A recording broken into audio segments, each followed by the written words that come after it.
प्रधानमंत्री नरेंद्र मोदी और अमेरिकी राष्ट्रपति जो बाइडेन के बीच वर्चुअल बैठक हुई। हालांकि इस बैठक में क्षेत्रीय और वैश्विक स्तर के कई मुद्दों पर चर्चा की गई, लेकिन बैठक में यूक्रेन संकट का मुद्दा छाया रहा। प्रधानमंत्री मोदी ने रूस यूक्रेन युद्ध पर अपना रुख भी साफ किया। पीएम मोदी ने दोनों देशों के शीर्ष नेताओं को सीधी बात करने की नसीहत भी दी। उन्होंने कहा कि रूस के राष्ट्रपति व्लादिमीर पुतिन और यूक्रेन के राष्ट्रपति जेलेंस्की को आमने सामने बैठकर बातचीत करनी चाहिए। इतना ही नहीं, प्रधानमंत्री मोदी ने बूचा नरसंहार की कड़ी निंदा की और इसकी निष्पक्ष जांच कराने की भी मांग की। अमेरिकी राष्ट्रपति जो बाइडेन से बात करते हुए पीएम मोदी ने कहा कि आज की बातचीत ऐसे समय पर हो रही है जब यूक्रेन में स्थिति बहुत चिंताजनक बनी हुई है। बातचीत के दौरान पीएम मोदी ने कहा कि कुछ हफ्ते पहले तक यूक्रेन में 20,000 से ज्यादा भारतीय यूक्रेन में फंसे हुए थे, जिनमें काफी तादाद में छात्र थे। उन्होंने बताया कि काफी मेहनत के बाद वहां फंसे लोगों को सकुशल निकाल लिया गया। हमारी बातचीत ऐसे समय पर हो रही है जब यूक्रेन में स्थिति बहुत चिंताजनक बनी हुई है। कुछ सप्ताह पहले तक 20,000 से अधिक भारतीय यूक्रेन में फंसे हुए थे और इनमें से अधिकांश युवा छात्र थे। काफी मेहनत के बाद हम उन्हें वहां से सकुशल निकालने में सफल हुए। हालांकि एक छात्र ने अपना जीवन खो दिया। इस पूरे घटनाक्रम के दौरान मैंने यूक्रेन और रूस दोनों के राष्ट्रपतियों से कई बार फोन पर बातचीत की। मैंने न सिर्फ शांति की अपील की, बल्कि मैंने राष्ट्रपति पुतिन को यूक्रेन के राष्ट्रपति के साथ सीधी बातचीत का सुझाव भी रखा। हमारी संसद में भी यूक्रेन के विषय पर बहुत विस्तार से चर्चा हुई। हाल में बूचा शहर में निर्दोष नागरिकों की हत्याओं की खबर बहुत ही चिंताजनक थी। हमने इसकी तुरंत निंदा की और एक निष्पक्ष जांच की मांग भी की है। हम आशा करते हैं कि रूस और यूक्रेन के बीच चल रही बातचीत से शांति का मार्ग निकलेगा। एक्सेलेंसी, हमने यूक्रेन में सिविलियन जनता की सुरक्षा और उनको मानवीय सहायता की निर्बाध आपूर्ति पर भी महत्व दिया है। हमने अपनी तरफ से दवाइयां व अन्य राहत सामग्री यूक्रेन और उनके पड़ोसी देशों को भेजी है और यूक्रेन की मांग पर हम शीघ्र ही दवाइयों का एक और कंसाइनमेंट भेज रहे हैं। यूक्रेन में तबाही और बर्बादी का आलम आपको चारों तरफ नजर आएगा। यूक्रेन के शहरों में बीते 48 दिनों के दौरान आसमान से रूस की मिसाइलें बमबारी की तरह किस तरह से बरस रही हैं, देखिए, जिससे हर तरफ बर्बादी ही बर्बादी दिखाई दे रही है। बूचा शहर रूस की बमबारी में मटियामेट हो गया है, जिसकी तस्दीक करती ये तस्वीरें सामने आई हैं। हर तरफ सिर्फ बारूदी धुएं के निशान और सड़कों पर मलबा ही नजर आ रहा है। बूचा बर्बाद हो चुका है और बर्बाद बूचा में हथियारों का जखीरा देखिए किस तरह से जगह जगह दिखाई दे रहा है, जो इस बात का जीता जागता सबूत है कि किस तरह से बूचा में सिर्फ और सिर्फ बर्बादी रूसी सेना के जरिए मचाई जा रही है। यूक्रेन में जारी भीषण जंग के बीच रूस ने अपने ताकतवर मिसाइल सिस्टम इस्कंदर से हमले तेज कर दिए। असल में इस्कंदर मिसाइल को साल 2006 में रूसी सेना के बेड़े में शामिल किया गया था और इसी मिसाइल से जेलेंस्की की सेना को फिर निशाना बनाया गया। रूस ने दावा किया कि इस मिसाइल के जरिए सटीक निशाना साधकर यूक्रेन के कई अहम सैन्य ठिकाने तबाह कर दिए गए। इस हमले से पहले रूसी सेना के जवान इस्कंदर मिसाइल सिस्टम को सही पोजीशन पर लाते दिखे। फिर वो एक खाली मैदान में पहुंचे जहां उन्होंने सबसे पहले हमले से जुड़ी सभी तैयारियों को परखा। इसके बाद जैसे ही रूसी सैनिक ने बटन दबाया, मिसाइल हमले के लिए तैयार हो गई। फिर तेज रोशनी उठने के साथ ही मिसाइल अपने दुश्मनों के ठिकाने की तरफ उड़ान भरती नजर आई, जिसने यूक्रेन की सेना को काफी नुकसान पहुंचाया। 17 साल पहले रूस ने इसे यूं ही अपने बेड़े में शामिल नहीं किया था, क्योंकि कहा जाता है कि इसके जरिए 500 किलोमीटर की दूरी से दुश्मन के ठिकानों को निशाना बनाया जा सकता है। इतना ही नहीं, यह मिसाइल करीब 700 किलो विस्फोटक लेकर उड़ान भर सकती है, जो किसी भी बड़ी इमारत और सैन्य ठिकाने को तबाह करने के लिए काफी है। और जरूरत पड़ने पर इस मिसाइल के जरिए परमाणु हथियार भी लॉन्च किए जा सकते हैं। तो रूस और यूक्रेन में जारी महायुद्ध और ज्यादा तेज हो चुका है। कई इलाकों में भारी बमबारी का दौर जारी है। जमीन पर हालात आप देखिए किस तरह से बदतर दिखाई दे रहे हैं। अमेरिका जैसे बड़े देश रूस पर पाबंदियां जरूर लगा रहे हैं, लेकिन फिर भी हमले नहीं थम रहे। चर्निव में रूसी हमले के बाद हर तरफ तबाही का मंजर नजर आया। सड़कों पर जगह जगह गड्ढे दिखाई दिए। वहीं भारी भरकम बमबारी जो हो रही है उसकी वजह से कई बड़ी बड़ी मजबूत इमारतें मलबे में तब्दील नजर आई। इस बीच पुतिन की फौज ने दावा किया कि उसने यूक्रेन की सेना को हवाई हमले में भारी नुकसान पहुंचाया। इस हमले से जुड़ा एक वीडियो भी सामने आया, जिसमें एक फैक्ट्री के पास सड़क पर बख्तरबंद गाड़ी खड़ी दिखी। सब कुछ ठीक चल रहा था, तभी आसमान से एक बम गिरा और गाड़ी के परखचे उड़ गए। विस्फोट इतना जोरदार था कि देखते ही देखते चारों तरफ धुएं का गुबार छा गया। रूस ने दावा किया कि उसके हमले में न सिर्फ यूक्रेन की बख्तरबंद गाड़ी तबाह हुई, बल्कि उसमें बैठे सैनिक की भी मौत हो गई। रूस की सेना ने जिस जगह बम गिराया उसी के ठीक बगल में एक फैक्ट्री भी दिखाई दी। बताया गया कि यूक्रेन के सैनिक यहां से छिपकर रूसी फौज पर हमले कर रहे थे।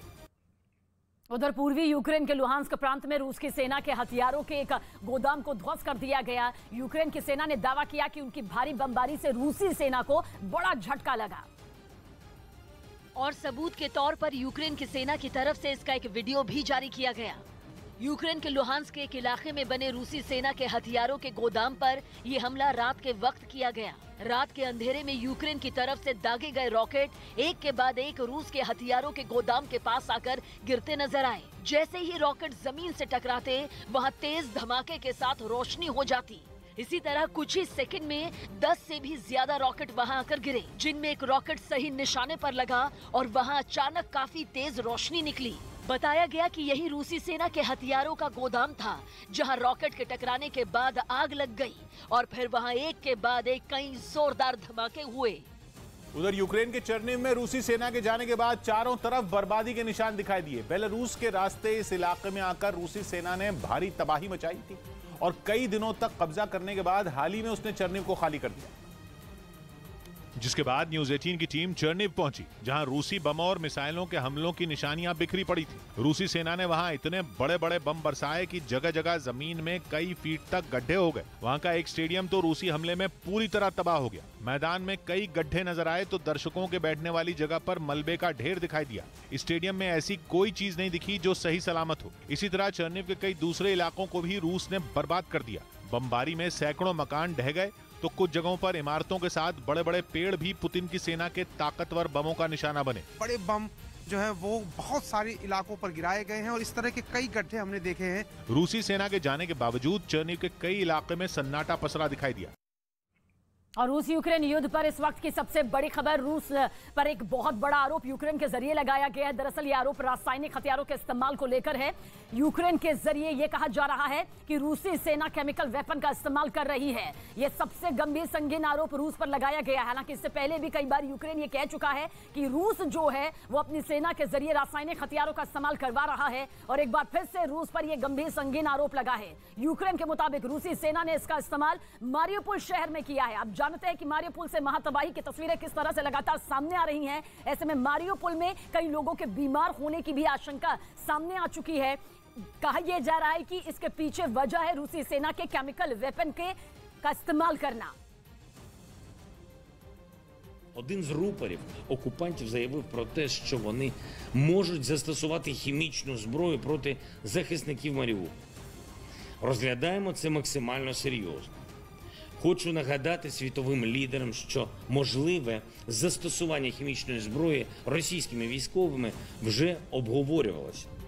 І вже на той час це означало, що потрібно реагувати на російську агресію значно жорсткіше і швидше.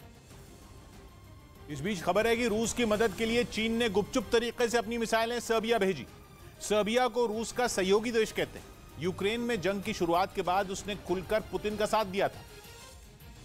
और अब खबर आई कि चीन सर्बिया के रास्ते रूस की मदद कर रहा है।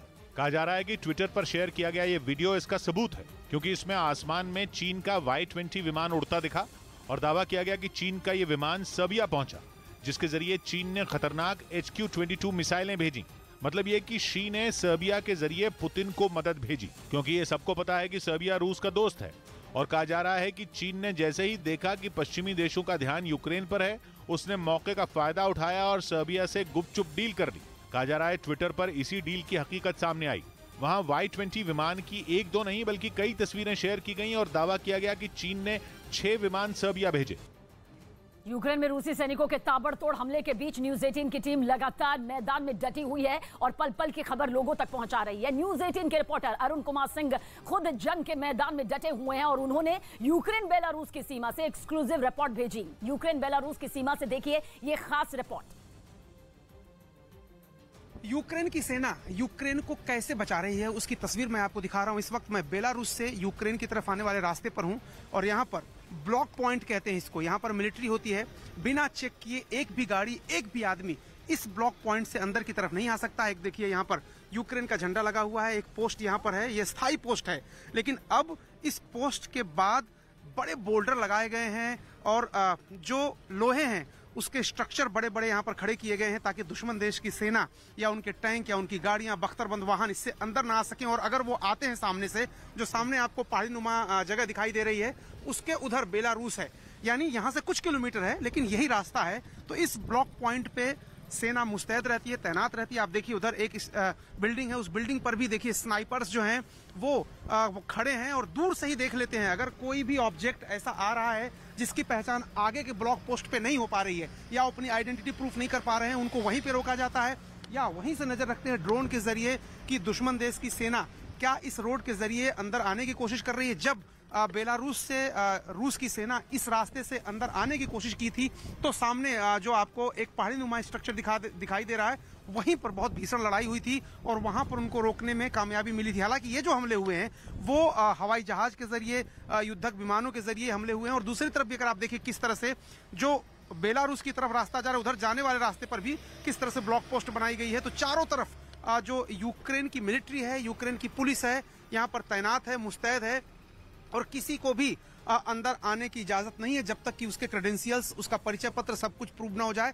क्योंकि उनको इस बात का डर है कि जो लड़ाके हैं, प्राइवेट लड़ाके जिनको रूस ने बाद में हायर किया है, वो किसी दूसरी शक्ल में आकर के शहर के अंदर तबाही मचा सकते हैं। तो चेरनीहिव शहर हमारे पीछे है और ये जो रास्ता है बेलारूस से चेरनीहिव की तरफ आता है और वहां पर हमने दिखाया आपको कि किस तरह से यूक्रेन की सेना, यूक्रेन की स्पेशल फोर्सेज अपने देश की रक्षा, अपने देश की सुरक्षा और अपने देश की रखवाली में जुटी हुई है। कैमरामैन कमल देव के साथ अरुण सिंह, न्यूज 18 इंडिया, चेरनीहिव। उधर मारियोपोल में रूस और यूक्रेन की सेना के बीच जबरदस्त जंग चल रही है। पिछले कई दिनों से इस शहर पर रूस की फौज कब्जा जमाने की कोशिश में है, लेकिन यूक्रेन की सेना उन्हें हर मोर्चे पर मुंह तोड़ जवाब दे रही है। इसका एक वीडियो भी यूक्रेन की तरफ से जारी किया गया जिसमें मारियोपोल शहर के एक इलाके में घुसे रूसी सेना के एक टैंक को यूक्रेन ने मिसाइल से निशाना बनाकर तबाह कर दिया।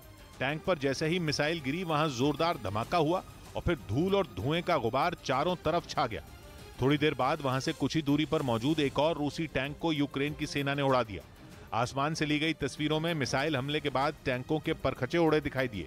इस लड़ाई के दौरान वहां कई और रूसी टैंक भी नजर आए जो यूक्रेन के सैनिकों पर कहर ढाते रहे। लेकिन जंग के दौरान रूस के इन टैंकों को भी यूक्रेन की सेना ने ठिकाने लगा दिया। इसी तरह का एक और वीडियो भी यूक्रेन की तरफ से जारी किया गया और उस वीडियो में मारियोपोल के बाहरी इलाके की एक सड़क पर रूसी फौज के कई टैंक हमले के लिए तेजी से आगे बढ़ते दिखे। लेकिन थोड़ी ही देर बाद यूक्रेन के सैनिकों ने उन पर बमबारी शुरू कर दी। इस हमले में कुछ टैंक तबाह हो गए जबकि कई टैंकों से धुआं उठता दिखाई दिया। इस बीच हवाई हमला कर यूक्रेन की सेना ने एक और टैंक को ध्वस्त कर दिया। इस भीषण युद्ध के दौरान रूस की तरफ से भी यूक्रेन को करारा जवाब दिया गया। सबूत के तौर पर रूसी सेना ने एक वीडियो जारी किया जिसमें उनका एक टैंक अपने दुश्मनों पर ताबड़तोड़ गोलियां दागता नजर आया। बाद में रूसी सेना का वो टैंक यूक्रेन के सैनिकों को ढेर करने के बाद तेजी से शहर में दाखिल हो गया। और वहीं यूक्रेन ने जंग छिड़ने के बाद से अब तक मारियोपोल में 10,000 से ज्यादा लोगों को मारे जाने का दावा किया है। वहां युद्ध की शुरुआत से ही रूसी सेना और चेचन लड़ाकों के साथ यूक्रेन की सेना की भीषण जंग जारी है जिसने पूरे मारियोपोल को खंडहर में बदल दिया। रूसी सेना और चेचन लड़ाकों के मिसाइल हमलों, टैंकों से बरसाए गए गोलों ने मारियोपोल की ऐसी हालत कर दी जिसे अब शहर कह पाना भी मुश्किल है। पूरे शहर की शायद ही ऐसी कोई इमारत हो जिस पर हमले के निशान न हो। वहां ड्रोन से ली गई तस्वीर ने इस बात की गवाही भी दी। वीडियो में मारियोपोल में रूसी बमबारी में तबाह हुए थिएटर को दिखाया गया बमबारी में थिएटर के सामने का हिस्सा भले ही थोड़ा ठीक ठाक दिखाई दिया, लेकिन जैसे ही ड्रोन छत के ऊपर पहुंचा तो ऐसा लगा जैसे कोई मलबे का ढेर हो। और सिर्फ थिएटर ही नहीं बल्कि शहर के ज्यादातर हिस्सों में हालात ऐसे ही दिखाई दिए। क्योंकि मारियोपोल पर कब्जे के लिए बीते 1.5 महीने से भयानक युद्ध जारी है। वहां के मेयर ने दावा किया कि इतने दिनों से चल रही जंग में रूसी सेना और चेचन लड़ाकों ने शहर में नरसंहार को अंजाम दिया और इनके हमले में अब तक वहां 10,000 से भी ज्यादा लोगों की मौत हो चुकी है। यही नहीं, मारियोपोल के मेयर ने तो यहां तक कह दिया कि मरने वालों की संख्या 20,000 को भी पार कर सकती है। उन्होंने आरोप लगाया कि रूस की सेना मदद लेकर आने वालों को शहर में आने ही नहीं दे रही, क्योंकि उन्हें डर है इस बात का कि इससे शहर के अंदर उनकी सेना के नरसंहार का सच सामने आ जाएगा। मारियोपोल के मेयर ने रूसी सेना पर सबूत मिटाने के लिए शहर में शव जलाने की वाली गाड़ी के इस्तेमाल का भी आरोप लगाया और दावा किया कि रूस के सैनिक मारे गए नागरिकों को उन्हीं गाड़ियों में डालकर जला दे रहे हैं। और इस बीच यूक्रेन के राष्ट्रपति जेलेंस्की के ऑफिस की तरफ से मारियोपोल का एक वीडियो जारी किया गया। इस वीडियो में 24 फरवरी यानी जंग शुरू होने के दिन से 5 अप्रैल के बीच के वहां के हालात दिखाए गए। और इस वीडियो की शुरुआत बिल्डिंग पर हुए मिसाइल हमले से हुई। इसके बाद वीडियो में शहर में कहीं गरजते नजर आए तो कहीं इमारतों पर हो रहे हमलों को दिखाया गया। अगर यूक्रेन ने कीव के बाहरी इलाके में रूस के कुछ टैंकों पर हमला कर दिया, जिसका एक वीडियो भी जारी किया गया। यूक्रेन ने यह हमला रूस के एक सैन्य ठिकाने को निशाना बनाकर किया, जिसमें कई रूसी टैंक तबाह हो गए। सामने आए वीडियो में दिखा कि जैसे ही यूक्रेन की सेना ने उन टैंकों पर बम बरसाए, वहां जोरदार धमाके हुए, जिसके बाद आग की भीषण लपटों के साथ धुएं का गुबार आसमान में उठता दिखाई दिया। कुछ ही पलों में वो टैंक आग में जलकर राख हो गए। आसमान के बाद जमीन से भी उन टैंकों को इस वीडियो के जरिए दिखाया गया, जिसमें वहां यूक्रेन के सैनिक तैनात दिखे, जबकि रूस के जले हुए टैंकों के अलावा वहां और कुछ भी नहीं बचा। और सीधा रुख इस वक्त की बड़ी खबर की तरफ करेंगे। रूस यूक्रेन युद्ध से जुड़ी हुई यूक्रेन के चेर्नोबिल परमाणु प्लांट में रेडिएशन का लेवल कई गुना बढ़ गया है। बेहद खतरनाक ये खबर है और ये खतरा पैदा किया गया वहां करीब 1 महीने तक कब्जा जमा कर रखने वाली रूसी सेना ने। रूस के सैनिक कुछ दिनों पहले चेर्नोबिल परमाणु प्लांट से भाग खड़े हुए थे, जब उनमें कई सैनिकों की तबियत खराब होने की खबर सामने आई थी और इसके बाद परमाणु प्लांट को यूक्रेन की सेना ने कब्जे में ले लिया। जब यूक्रेन के सैनिक वहां एक कमरे में पहुंचे तो वहां का रेडिएशन लेवल काफी ज्यादा मिला। बताया गया कि रूसी सैनिक उसी कमरे में रहते थे और यही नहीं, वहां रूस की सेना के राशन का एक डिब्बा भी मिला, जिस पर वहां के सामान्य रेडिएशन से 50 गुना ज्यादा रेडिएशन मिला। बेहद खतरे को बताती ये खबर सामने आ रही है। असल में करीब 1 महीने तक चेर्नोबिल में जमी रूसी सेना ने वहां अपने हथियार और दूसरे साजो सामान जो कि युद्ध से जुड़े हुए थे उसे रखने के लिए उस एरिया में कई गड्ढे खोद दिए, जिसे रेड फॉरेस्ट कहा जाता है। रेड फॉरेस्ट चेर्नोबिल का वो एरिया जहां रेडिएशन सबसे ज्यादा है। कुछ दिनों पहले यूक्रेन ने रेड फॉरेस्ट में खोदे गए गड्ढों की एक ड्रोन फुटेज भी जारी की थी। और यही नहीं, यूक्रेन ने यह आशंका भी जताई थी कि चेर्नोबिल परमाणु प्लांट से भागे हुए रूसी सैनिक यूक्रेन के कई हिस्सों में रेडिएशन फैला सकते हैं। तो रूसी सेना के कब्जे में था चेर्नोबिल और अब देखिए रेडिएशन का खतरा कितना ज्यादा बढ़ गया और सीधे तौर पर इसका आरोप रूसी सैनिकों पर लग रहा है।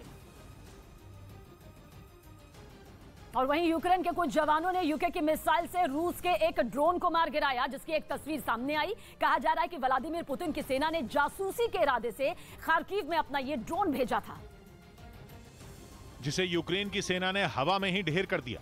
अपनी इस कामयाबी पर सैनिकों के चेहरे खिल गए। इस दौरान जंग के मोर्चे पर तैनात कुछ जवान तालियां बजाते हुए दिखे।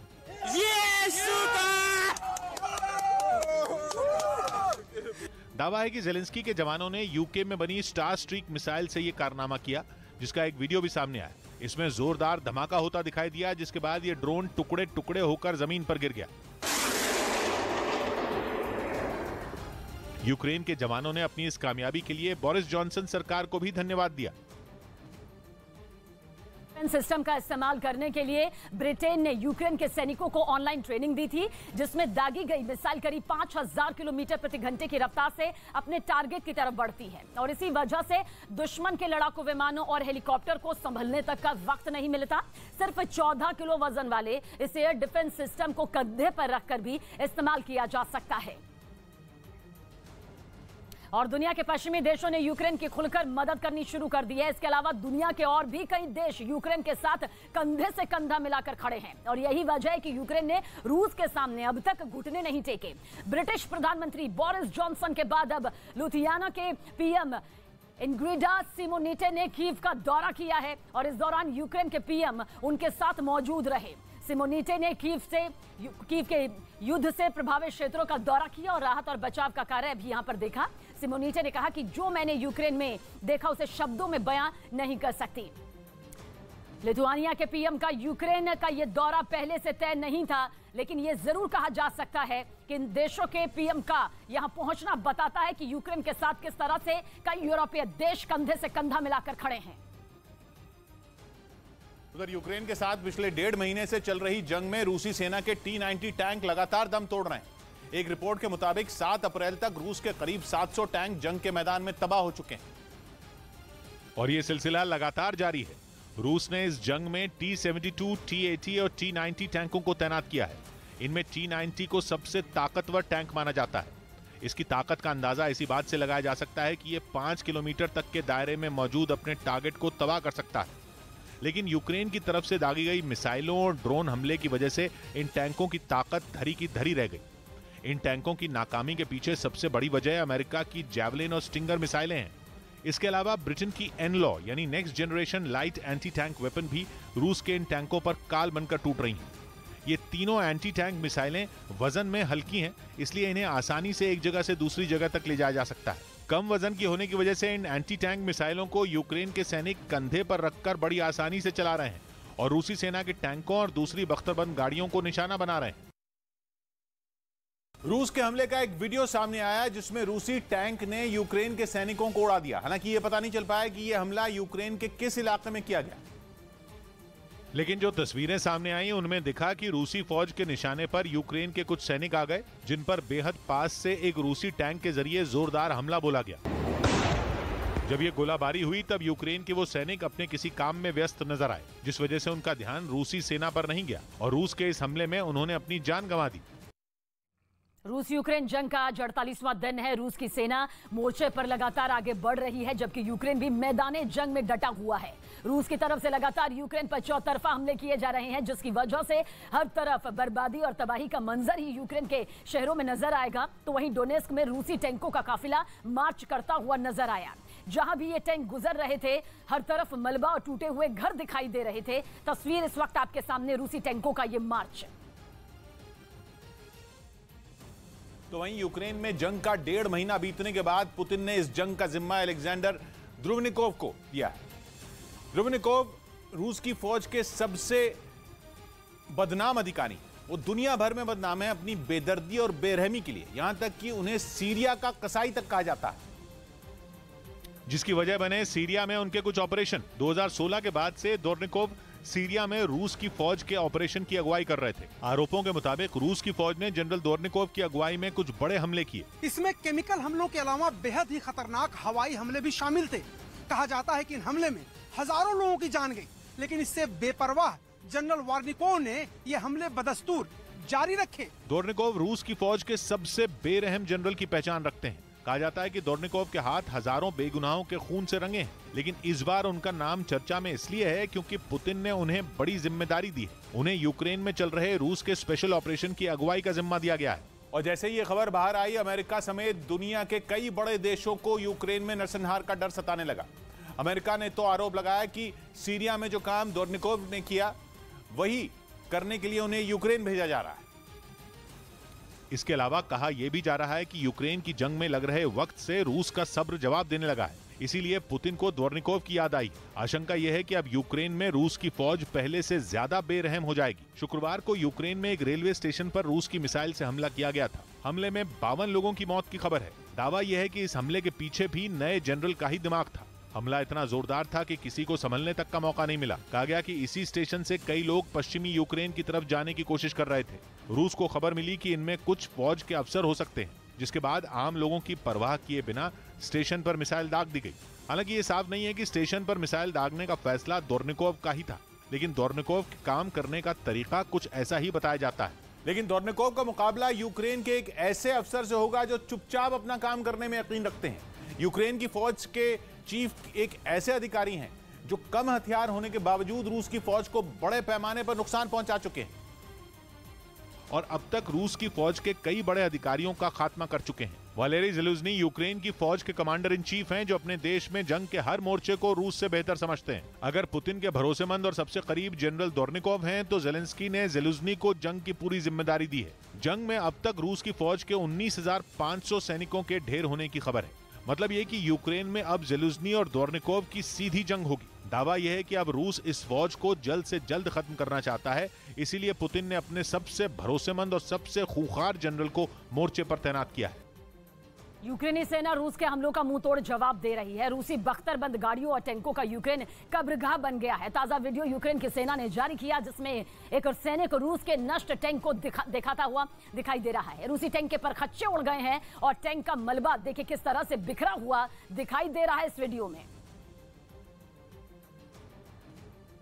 तो कब्जे की लड़ाई देखिए किस तरह से यहां पर दिखाई दे रही है। रूसी टैंक तबाह किया गया, रूसी टैंक को तबाह किया यूक्रेनी सेना ने और इसका वीडियो भी यहां पर बनाया। इन वीडियोस के जरिए दरअसल ये बताने की कोशिश है, ये संदेश देने की कोशिश है कि किस तरह से रूसी सैन्य ताकत को यूक्रेन के जरिए नुकसान पहुंचाया जा रहा है।